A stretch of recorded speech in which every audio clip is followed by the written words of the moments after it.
For today's video mga ka-timing, meron tayong ginagawang PCX 160 na nawala yung dalawang remote, pati na rin ang code at saka emergency key. So ang ginagawa natin, tinanggal natin ang cover sa harapan para ma-access natin ang keyboard at ma-open ang U-box.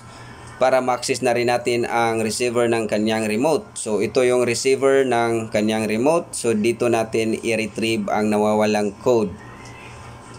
Okay? So, tanggalin natin ang receiver at i-prepare na rin natin ang tools na pang-retrieve ng code. Ayan. So, dito, na-prepare ko na yung bagong remote. So, ito yung remote na ating i-program pagkatapos ma-retrieve ang code. So, kung wala kayong tools na pang-retrieve, so hindi natin ma-program ang remote. So, kailangan natin ng tools na pang-retrieve. So, dito, ito yung tools na pang-retrieve. Brems Fix Garage po ang pangalan ng tools na naka-ukit sa ating pang-retrieve. Ayan. So, connector at battery cable para mapagana natin ang ating tools.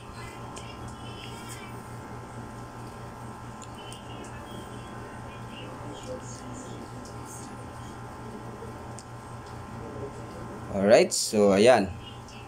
At tanggalin natin ang kanyang cover sa receiver para ma-access natin ang board dahil doon natin i-pin out ang kanyang code. So dito naman sa tools, iset natin sa Smart Key Programming, Honda, at ang PCX 160 ay merong 21 pins. Ayan. Okay, so merong note na bad ECU connection. So, kailangan natin i-pin out muna bago natin i-press in ang ating tools para ma-reading ang nawawalang code.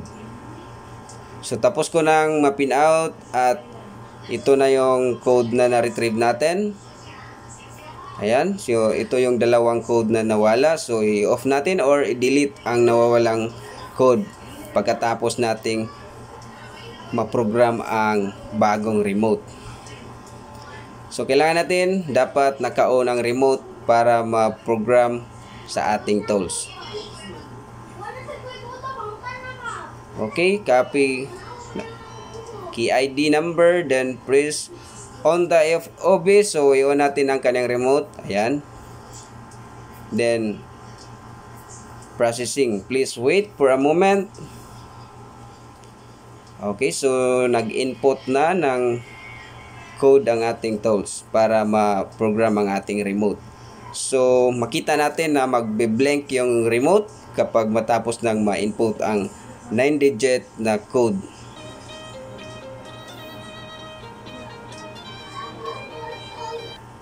So, tingnan yung mabuti ang remote dahil magbe-blank yan. Ayan. Okay, so ayan. So, successfully registered ang ating remote. So, i-check natin. To double check, check FOB. Set natin yan. Sync to ECU. So, on the FOB. So, i-on natin ang remote. Good registration between the FOB and ECU. So, ayan. Tapos na natin ma-register at tingnan natin kung gumagana na ba. Ayan. So, paanda rin ang motor para makita nyo na gumagana ang ating key programming sa ating PCX 160. Alright. So, kung meron kayong katanungan, may problema kayo na katulad nito, i-PM, i-message nyo lang ako sa aking YouTube channel or sa FB page. So, halatang nakangiti si Sir. Happy siya sa kanyang